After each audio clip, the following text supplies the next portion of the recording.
Chilango. Chilangos, en este podcast vamos a hacer un pequeño recorrido a través de las marchas, las manifestaciones que más nos movieron y que más impactaron a la ciudad durante 2019.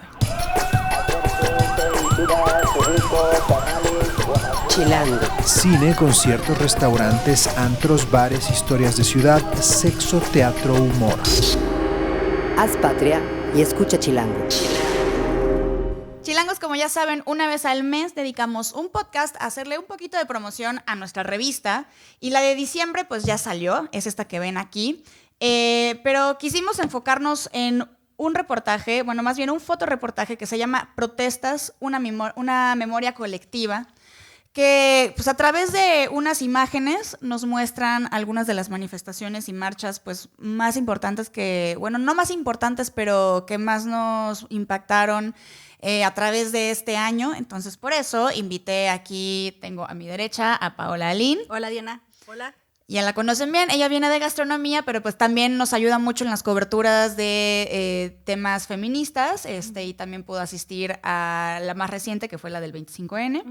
Y también aquí tengo a Arturo Alvarado. Gracias. Bienvenido, también parte del equipo de Chilango.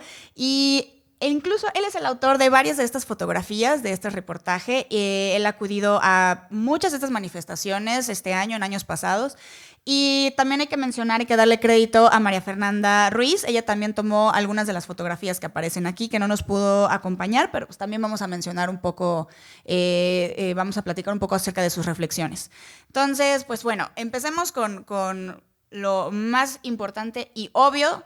La Ciudad de México es una ciudad de manifestaciones, una ciudad de marchas, de causas. Aquí se concentran pues las causas más importantes y que más afectan o atañen a todo el país. ¿Y por qué creen que esto es así? ¿Por qué se da esto así?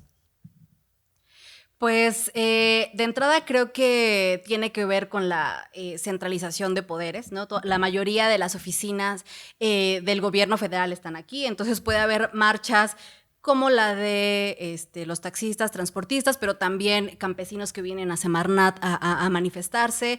Entonces creo que tiene que ver con eso y con la visibilidad que les da protestar aquí en la ciudad, en una ciudad que de por sí es caótica. Entonces, si una protesta tiene este objetivo de incomodar, de llamar la atención, pues qué mejor que hacerlo aquí en la ciudad, ¿no? Y esa visibilidad que viene también desde la centralización de los medios de comunicación acá, ¿no? Totalmente, no lo podemos negar, sí. Y un poco también que comentamos tiene que ver con la concentración de la gente, de la población, ¿no? Totalmente. O sea, aquí se acumulan como masas más grandes de personas, ¿no? Y también algo importante que sucede en cada marcha es que las marchas nos incomodan muchísimo, entonces nos quejamos muchísimo, pero no hay que perder de vista de que las marchas, manifestarse, la libre expresión es un derecho tanto constitucional como humano. Y sí, están hechas para incomodar y hay muchas protestas muy incómodas. Una que vimos este año, bueno, un par, yo creo que podemos hablar tanto de la marcha de los taxistas como de los transportistas. Y Arturo, tú me comentaste que asististe a la de transportistas, ¿correcto? Sí, anduvimos en la marcha de los transportistas, que bueno, tuvo varios puntos de donde sucedió de emergencia. Yo anduve ahí en Tlalpan, también anduve un poco en el Zócalo. Y pues es bien interesante que ellos cuenten con camiones para poder cerrar la circulación. Eso es un aspecto interesante. Otro aspecto que yo destacaría y que a mí me llama mucho la atención es la forma en que nosotros reaccionamos, ¿no? Porque al final a todos nos duele el tráfico y creo que es una de las manifestaciones que más problematizan esa parte. Entonces, pues, creo que eso es lo...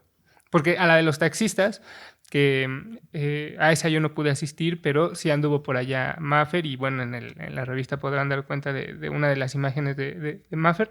Pues tiene más o menos como características muy similares a las de los transportistas, ¿no? Cuentan con vehículos para poder atraer el tráfico, sus motivaciones también son muy similares, entonces pues eso es lo que yo podría decirte de los transportistas y los taxistas. O sea, creo que algo que es importante mencionar, o sea, justo partiendo de que las marchas son incómodas, esta manifestación o la manera en la que se manifiestan los transportistas nos afecta a todos los chilangos, o sea, moverse en esta ciudad es muy caótico, afecta a la gente que está de paso, que viene de fuera, que viene a trabajar, a los turistas, pero al final la protesta es una herramienta para exigir cosas que a través de otros medios no se pudieron obtener. Entonces, yo quiero que al final de este podcast tratar de que se nos quede un poquito la espinita de antes de estigmatizar alguna protesta, alguna causa, criticarla, atacarla, como es algo que mencionamos que lo hacemos en automático, tratemos primero un poco de ser empáticos. Y sí, a todos nos han chocado estas manifestaciones de los transportistas. Claro. Pero ¿cuántas veces nos hemos puesto a pensar realmente por qué se están manifestando? ¿Cuáles son las condiciones que empujaron a los taxistas a hacer este llamado a la atención? O sea, ¿cuáles son sus condiciones de trabajo? ¿Por qué consideran que es injusto? Más allá de que las aplicaciones tengan la tecnología para pues dar este tipo de servicio, o sea, pensar más bien en lo que no tiene este grupo que se está manifestando, ¿no? Entonces sí hay que ejercitar mucho la empatía. Eso es algo que vamos a estar tocando mucho en este podcast. Sí. Y bueno, otras de las marchas que nos marcaron este año y que nos han marcado durante muchos años ya son las del 2 de octubre, las de Ayotzinapa, que bueno, o sea, son muy emotivas y han tenido la oportunidad de asistir a alguna de ellas. Son muy emotivas, son muy fuertes, son muy emocionales, pero pues forman parte justo de cómo se llama este reportaje de la memoria colectiva de este país y de la Ciudad de México. Claro. Bueno, Arturo, tú asististe a una de estas marchas, ¿no? La del 2 de octubre. Sí, creo que algo en lo que coinciden la marcha del 2 de octubre y ahora ya la marcha de Ayotzinapa es en resolver una pregunta que muchas y muchos hacemos en algún momento y que es ¿para qué sirve la marcha? O sea, ¿para qué marcha? No van a resolver nada. Y algo de lo que se puede dar cuenta a través del 2 de octubre y de la marcha por Ayotzinapa es que la marcha sirve precisamente para mantener viva una memoria, para mantener vivo un recuerdo, para poder seguir recordándole al Estado en qué ha fallado. Claro, es mantener vivo el reclamo, porque además no es como que ya se haya resuelto el 2 de octubre o no es como que ya se haya resuelto lo de Ayotzinapa. Exactamente. Entonces, creo que estas dos marchas funcionan primordialmente para eso.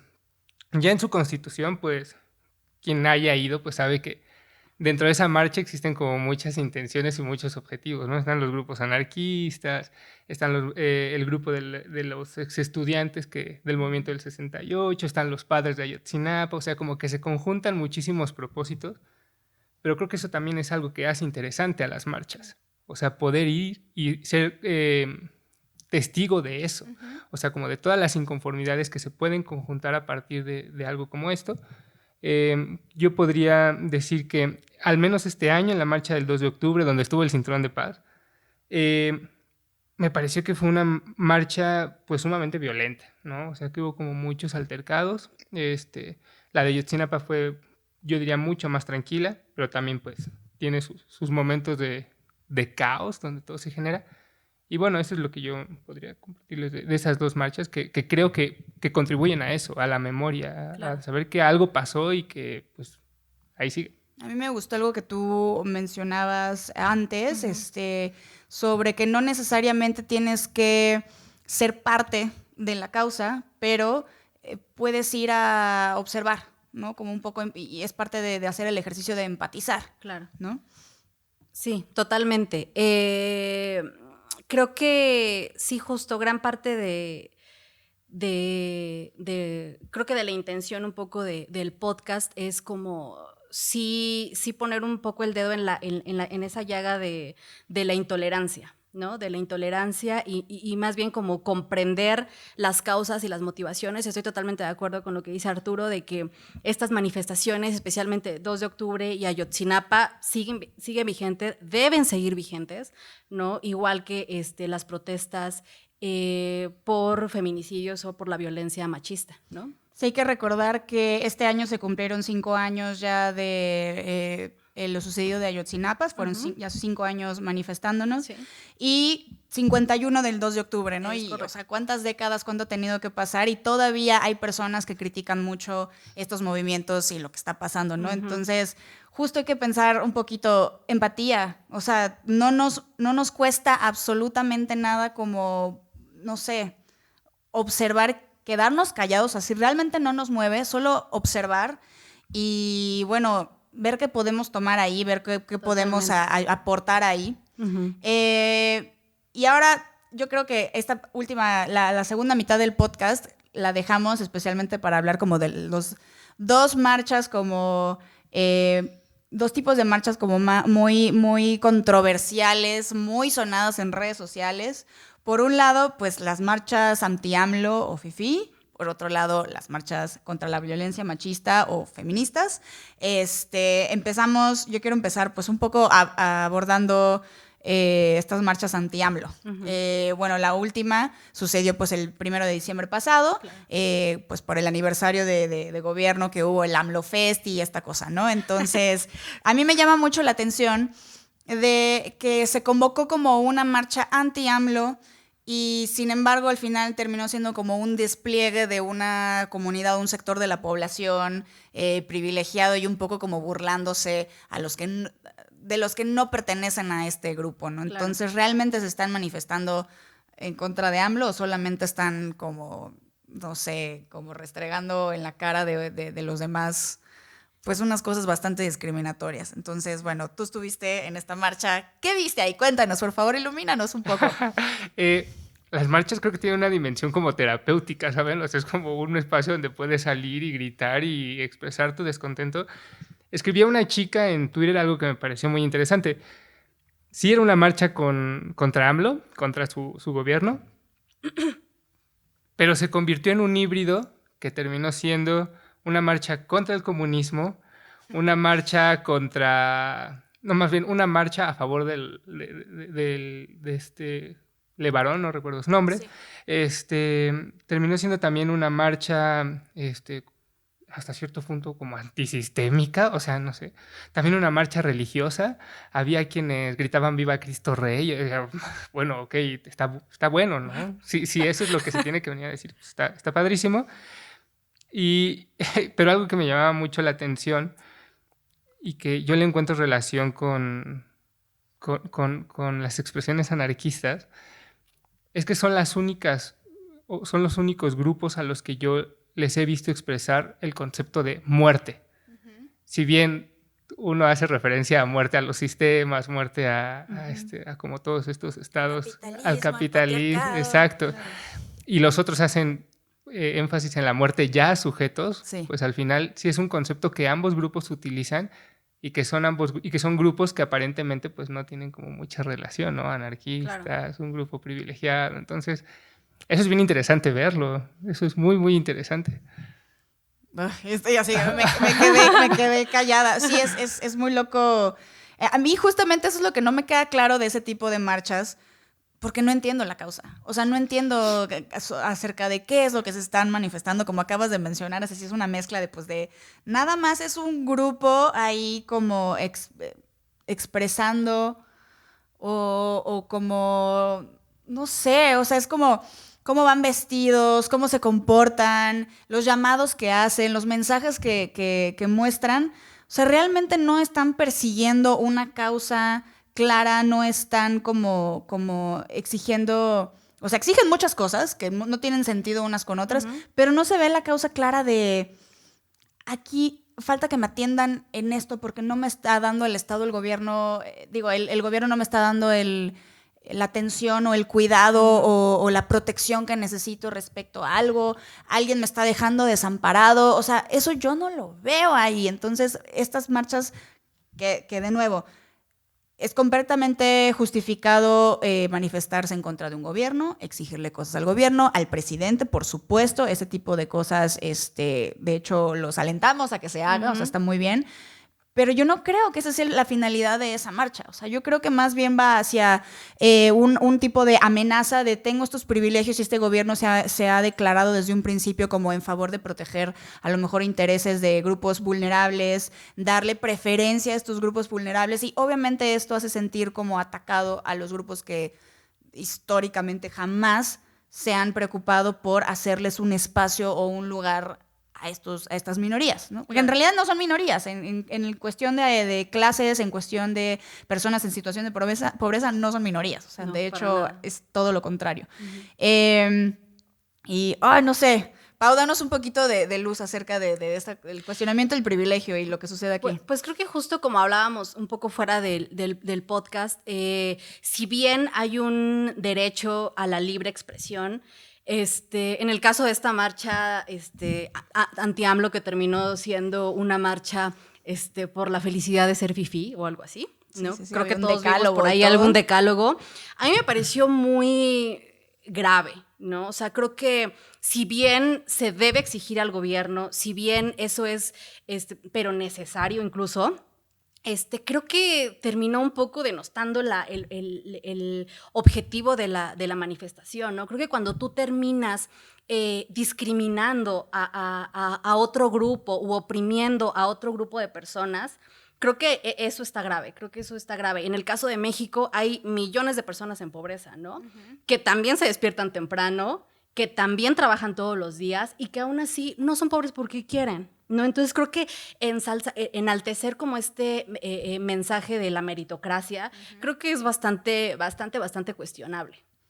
Yo quiero, Pau, que nos cuentes un poco de por qué es importante esto de los actos vandálicos, por qué no debe haber hombres en los contingentes separatistas, o sea, ¿por qué existe este llamado a que los hombres, los reporteros hombres, respeten estos espacios? Okay. Y al final, como cuéntanos sobre esto de los disturbios y ya que estuviste ahí. Bueno, de entrada creo que hay algo que todos debemos comprender y empatizar, ¿no? Creo que es seguir reiterando la importancia de esa palabra y convicción, ¿no? De entrada hay millones de razones por las que las mujeres estamos hartas y cansadas y dolidas y lastimadas, pero también creo que, y esta foto lo muestra, unidas, ¿no? Uh-huh. Creo que son protestas incómodas porque de entrada una mujer enojada, molesta, que demuestra su inconformidad, siempre tiende a tomarse, no sé tú qué opinas, Arturo, a lo mejor como en los ambientes, desde esa perspectiva, ¿no? Uh-huh. Pero en los ambientes laborales, una mujer que externa su inconformidad es como de, ay, sí, pero no, pero ¿por qué? O exagera y no sé qué tanto, ¿no? Pero ya siendo como más específica de estas marchas, creo que debemos entender que ya sea marchando, gritando, bailando, cantando o haciendo pintas o destruyendo estaciones de Metrobús o golpeando paredes, es una postura política, una postura que reclama una deuda histórica con las mujeres. O sea, no solamente, se reclama a veces que las mujeres no denuncian. Uh-huh. Cuando se denuncia, no acceden a la justicia. Uh-huh. Ajá. Muchas mujeres son violentadas desde niñas en sus casas, con su familia. Hay miles de razones por las que hay que salir a protestar. Y como antes mencionábamos en la conversación fuera del podcast, o sea, al final estas variaciones de protesta son como el extremo al que se llega cuando otros llamados no han recibido respuesta, ¿no? Entonces creo que sí debemos dimensionar que no es destruir por destruir, no caer en estos términos fáciles de calificar como actos vandálicos o vandalismo, sino dimensionar que es un mensaje, y un mensaje tan poderoso que derivó en la activación de la alerta de género en la Ciudad de México, cuestionable sí, pero ahí está, o por lo menos poner estos temas tan necesarios en la agenda de los medios, ¿no? Algo que es importante mencionar, un experimento que hizo Pau fuera del aire, uh-huh, cuando estábamos buscando algunos datos, algunas manifestaciones que han ocurrido en la ciudad, notamos cómo cada vez que se habla de algún tipo de destrozo en una manifestación que no es feminista, ya sea del 2 de octubre, surgió muchísimos, no sé si recuerdan, en la del 2012 en contra de Peña Nieto, que fue realmente caótica en la toma de protesta. Nunca se habló de actos vandálicos, siempre se habló de disturbios, de desmanes, o sea, y se nota el contraste cuando se habla de las marchas feministas, ahí siempre son actos vandálicos, grupos vandálicos y actos violentos, cuando hay que dejar bien claro que la violencia es algo que a fuerza se tiene que ejercer sobre personas. Cuando es sobre objetos pueden ser actos a lo mejor agresivos, pueden ser actos sí fuertes, que están hechos precisamente para impactar y llamar la atención, pero no son violentos puesto que no estás agrediendo ni atendiendo contra la integridad de otra persona. Eso es muy importante hacer la distinción. Sí, creo que al final violencia es la que se ejerce contra las mujeres. Eso sí es violencia. Yo creo que tener clarísimo eso y creo que cada quien chilangos en sus casas como que reflexionen eso y también nosotros desde nuestra chamba que es reportear y reportar esto que está ocurriendo, también la responsabilidad, ¿no? De las palabras importan. Entonces, claro. No caigamos en seguir replicando que es vandalismo, destrucción, porque sí, no lo es. Hay un mensaje detrás y un mensaje muy poderoso y que ninguna mujer necesita justificar. Y ¿no? si hablamos de violencia, justo tú traías el dato de que en las marchas feministas no ha habido heridos. 0 lesionados. Uh-huh. Encontraste, por ejemplo, ¿cuál fue el dato? La 2 de octubre de este año, justamente, uh-huh. Algunos medios reportaban 14 lesionados. Ok. ¿No? O sea, es importante como hacer esta distinción de cómo percibimos estas marchas feministas y nuestro impulso automático, de nuevo, a criticar, a anular la causa en lugar de tratar de empatizar, y parte de las responsabilidades de nosotros como medios que quizá no estamos contando la historia completa, ¿no? Como que platicamos mucho de lo que estamos viendo, uh-huh. pero no contamos mucho sobre por qué se están manifestando realmente. Cada una de las personas que asiste tiene un motivo pues muy personal y muy fuerte. Y a veces muy doloroso, sí. Justo contabas, uh-huh. bueno, yo vi que para la cobertura del 25N Chilango, pues hizo un poco el primer ejercicio, un experimento de preguntarle a las mujeres por qué estaban ahí.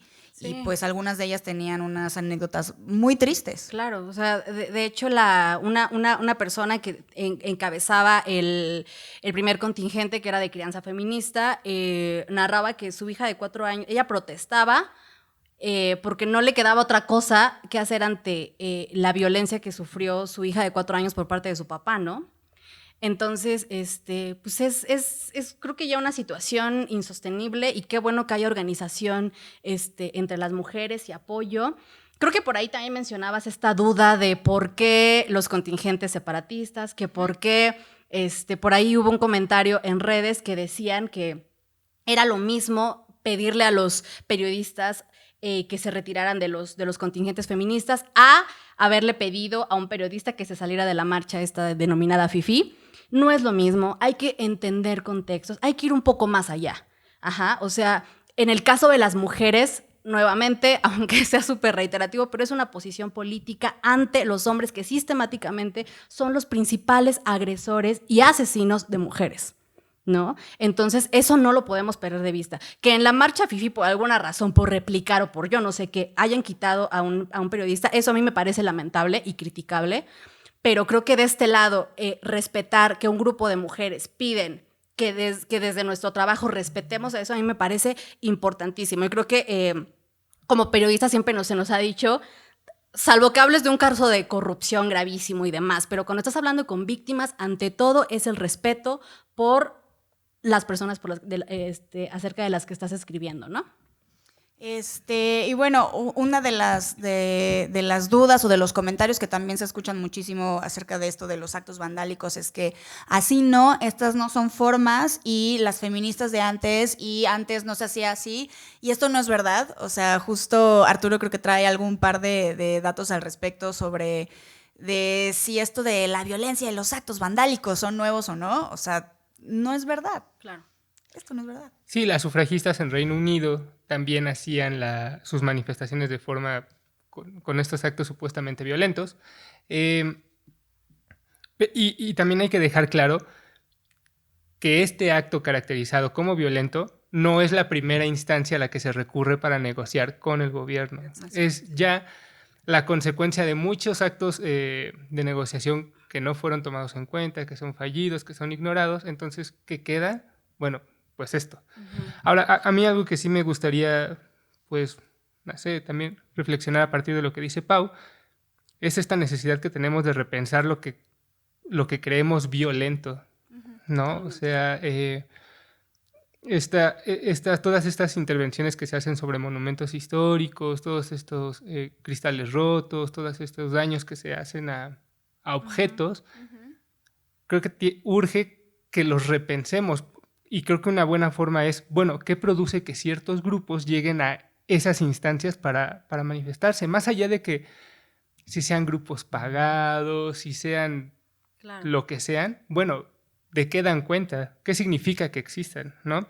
Y bueno, en ese sentido también es bien interesante, ahora que intervinieron la Victoria Alada en la Marcha del Glitter, muchas organizaciones artísticas, de defensa de los patrimonios, decían, pues es que déjenlo así. ¿Por qué? Porque están actualizando la significación sobre ese objeto.